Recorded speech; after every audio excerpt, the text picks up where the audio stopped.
Hello, we're back with some more focus exercises. So let's practice pinky thumb. So let's take one of our thumbs out and one pinky out, and now switch. And then switch again. And then switch. And switch again. Is this easy or is this challenging? So let's go ahead and put our thumb in and then our pinky in.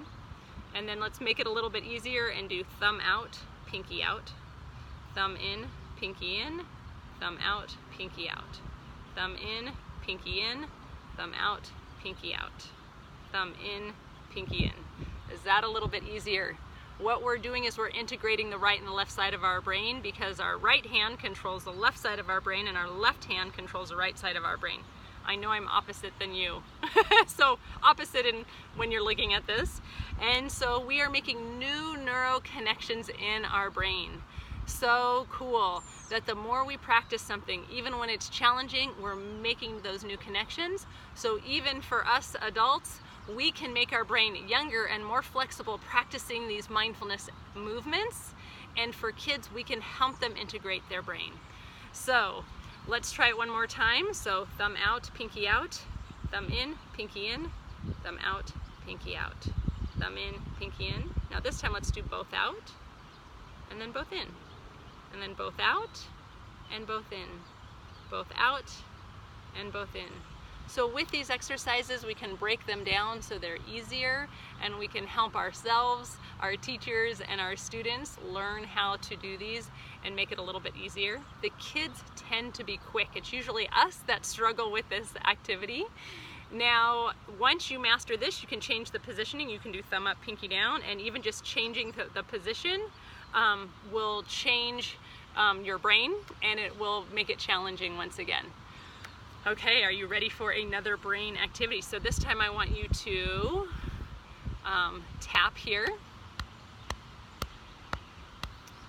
Okay, so we're going to tap. This is called tap and sweep. So we're going to tap here, and then we're going to sweep.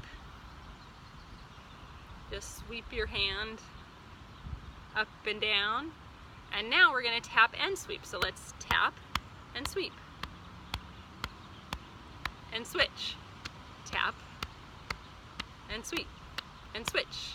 And tap and switch. And switch. And switch. And if you want, you can sing a song. You can sing row, row, row your boat, and switch if you want to. What I like about this one is, once again, we're tapping here. We know when we tap here, we're relaxing our brain. So kids don't even have to get up. They can just tap here, and at the same time, they're integrating the left and the right side of their brain. So that's a pretty easy one. Okay, let's see. Oh, I have another one for you. Okay, so now we're going to wash the window. So let's wash the window. This is going to sound like Karate Kid. We're going to wash the window, and next we're going to paint the fence. Make sure we're breathing in through our nose and out through our mouth. So wash the window, paint the fence. Now with one hand, wash the window, and the other hand, paint the fence. Sometimes it looks like you're washing and painting at the same time. And then we're going to switch. So wash the window and paint the fence. Wash the window and paint the fence. Sometimes I need to practice this one more. And then switch again, wash the window and paint the fence.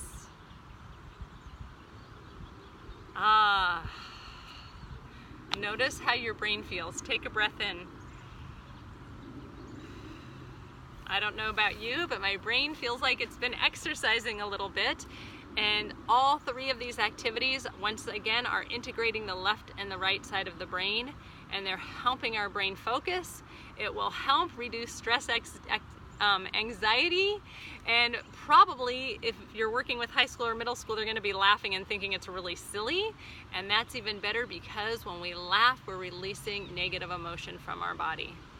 So I hope you have joined these exercises. A couple more tips that I wanted to talk about is that when we're doing these movements, they're helping to sensitize our brain.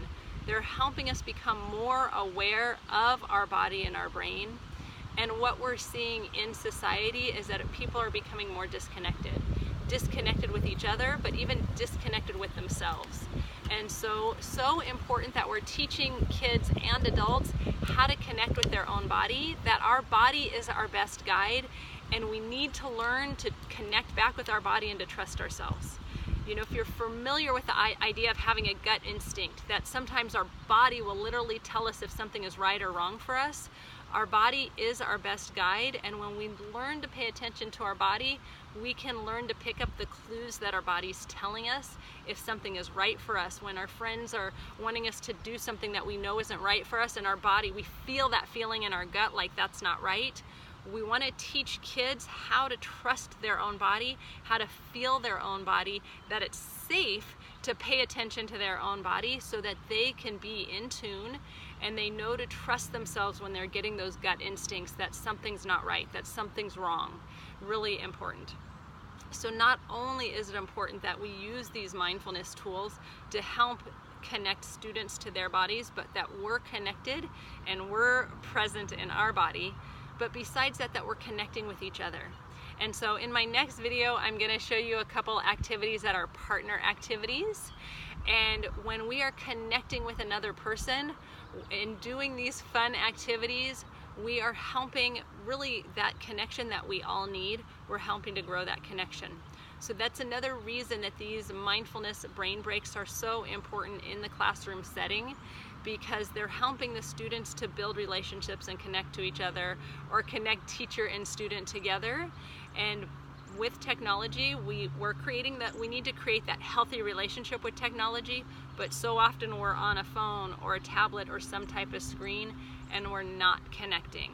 So these types of mindfulness activities can help us connect together so that we, we're keeping the connection that we need. So I will in my next video, I'll do a couple partner exercises, and until then, have a good day.